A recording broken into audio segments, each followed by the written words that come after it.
Hello everyone, my name is Harmony, aka Lapcat Creations, and welcome back to another video. I know that it's been a minute since I've made anything, but I've been ridiculously busy, and I also have to use a jankety setup for YouTube because I am poor. Anyway, today I'm doing hands. I'm drawing hands, I'm painting hands, I'm talking about hands. This is a hand video. So if you're an arm person, you can click off now. Anyway, now that the arm people are gone, let's continue.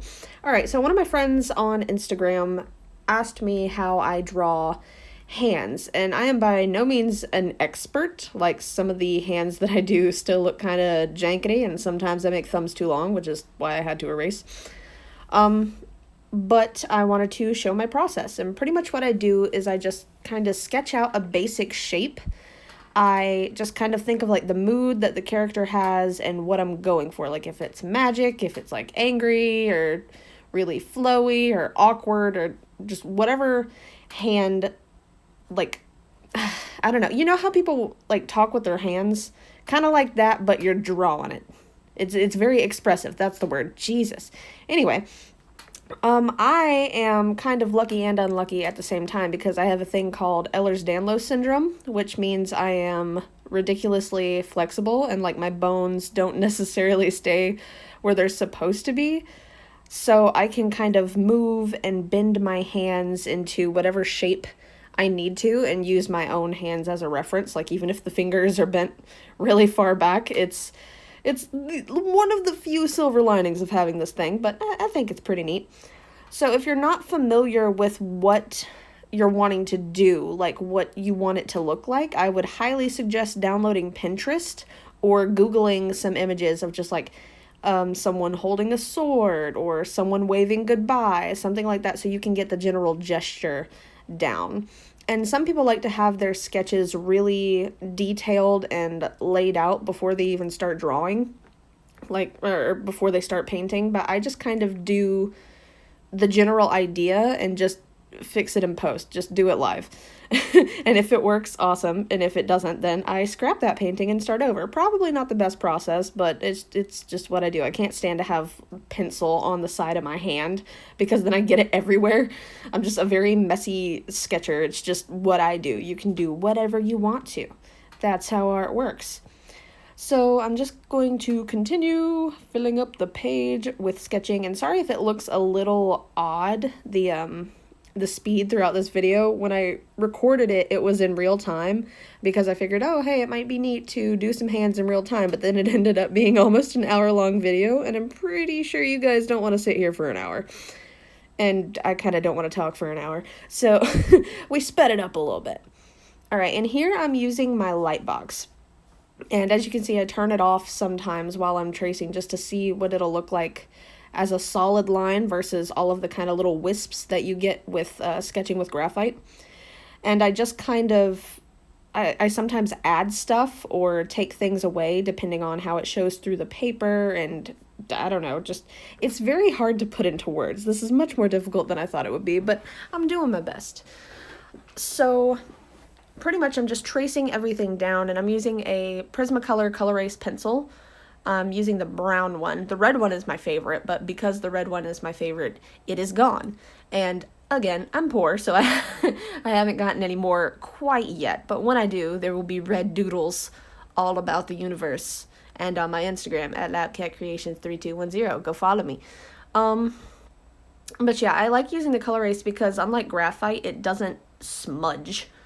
And it's just a really, depending on the colors that you're going to be using, you can kind of match your color palette, so that way if you don't outline exactly over the original outline that you had, it doesn't look too off, which is why I like using red for skin tones, because it just kind of blends in with those peachy, blushy colors, and it's not really weird looking. But if I outline something with green, I have to make sure the outline is done really well, because then she'll look like old Greg.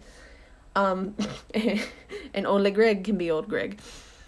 So what I'm doing here is I'm just mixing up a skin tone kind of palette. In my normal watercolor palette, I already have my skin tones kind of pre-mixed, and what I do is I just take a little bit of white Actually, a lot of white, a little bit of yellow, a little bit of orange, and just the ever so slightest bit of a pink, and mix that all together until it's one solid kind of mass, and then I let that dry. I also add a little bit of brown in the corner, just as a separate thing that I can pull through from, some pink, and then some like deep red.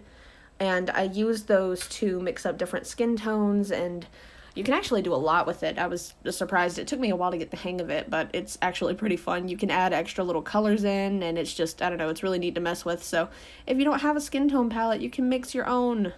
It's pretty easy, and if you guys want me to make a video about that, then I suppose I will in the future. Leave a comment below. So what I do is I just do a basic wash over the entire hand with the base skin tone that I want to use. And then while the paint is still wet, I go in and I add the blush on the fingertips and some of the more, like the meaty thumb area of the hand, because if you look at your hand, you can see that's where the blood pools. And if you're doing the back of the hand, like I'm doing here, then you also get the knuckles, because they kind of show up like a pinkish red too. And the reason that hand, not this one, but the one before, has kind of square fingers is because that's how I portray a male hand versus a female hand. With the female hand, I do really pointy, lanky, kind of magic-esque looking fingers, and then with the male, it's more blunt. And I don't know, it's not really that way in real life, but I just find it fits better with my style. So you can play around with how you draw fingers and get it to fit your art style however you want. And if you do that, then please tag me so that I can see it on the Instagrams. And I'm doing different skin tones for all of these hands. It doesn't really come across with the video because I have weird lighting and a weird setup, but I tried to make it like a little bit diverse, but not too crazy, just so I could get it done in a timely manner. I'm using a lot of tans and like dark browns, and then just kind of like a pale peach tone. I don't really know what to call it, like not a beige, but just, yeah, peach, I guess. And I just do that with all of them. I go around and I just kind of put the base color and then the blush, and then once it's dry, like with the big hand in the middle, once it's dry, I go back and I add the shadows. And one of the important things with shadows is to figure out where your light source is, and with this hand page, my light source is the same for all of them. So they all kind of have shadows on the left hand side, and it's like the shadow is being cast because the light source is coming from the right. And yeah, it can be tricky figuring out shadows, but once you get the hang of it, like practice makes perfect. Once you get the hang of it, you can kind of do it without really thinking about it. It just sort of happens. And the reason that I'm making like the end of the arm stubs kind of like a pinkish red is because they're stubs. They're nubbins. I suppose the blood would pool there. I don't know. It's an artistic choice. And then the one at the bottom, now that I'm looking at it, you can't really see it too well on the video, but the one on the very, very bottom in the center is holding on to a pole, like just some sort of, like, it could be like a weapon or a stick or like a handrail, anything really, just showing how a hand would wrap around something and hold on to it, how it would be like kind of tight versus if your hand is just free and doing its thing.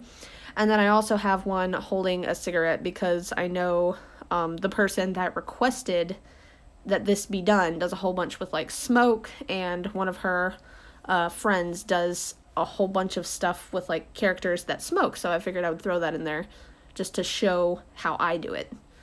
And now I'm outlining, and what I do is I just kind of soak my brush in ink and just kind of drag it along. And you have to be really confident with your line work, because if you wait the slightest amount, or if you hesitate, then either like your hand will twitch or you'll overthink it, and then that line's there and you can't really do anything about it. And that part takes a whole bunch of practice, but again, once you get the hang of it, it's just sort of a thing that you can do without really thinking about it. For instance, I've seen The Office all the way through about 36 times now, and I can just watch it while I paint, and it doesn't really, like, I mean, they don't distract me from either thing.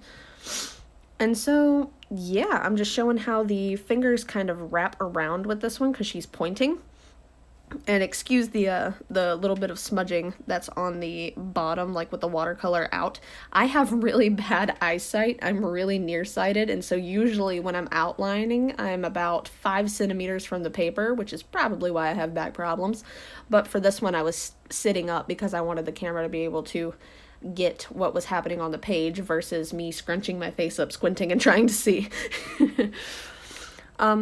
I don't know, I really like, there's something ridiculously satisfying about outlining hands for me. It just, seeing it all come together, that is my absolute favorite part of doing any piece, is doing the outline and seeing everything kind of fall together and be connected and make sense. Because although you can tell what's going on without that bold line work, I just really enjoy bold line work, and it just kind of like wraps all of it up in this cool little package, and it's like, oh, I made this thing.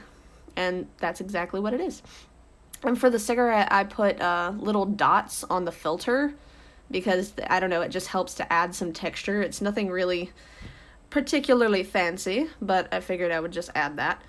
And the way that I do smoke, I can do a separate video on this in the future if anybody would be interested. Comment below. But it's I don't know, it took me a while to figure it out, because I used to just kind of do like little wisps here and there, and it kind of looked like strands of hair, but they were gray. They didn't really come from anywhere. It was just kind of like an accidental thing. I figured out how to do it. And that one that I just outlined, the one where it's like the hand is resting on the ground, that's one of my favorite poses to use, because I often draw people like sitting on the ground or leaning back on one of their hands. It looks really natural when it's attached to a body, and it's really fun to do, and you can play around with the shadows and the light sources and make it look really cool. I also like using this one for if someone's like, what are you doing, or what's going on? That was just kind of like it's like a meme hand almost. And then here we have the big boy, and with this one I added a little bit more detail than I did with the other ones, just to show how I would do that. I usually don't, but sometimes I do. It just depends on the mood and what that particular piece is. Alright, so that is the hand video. I hope you guys liked it and learned something, and I'll see you next time. Bye!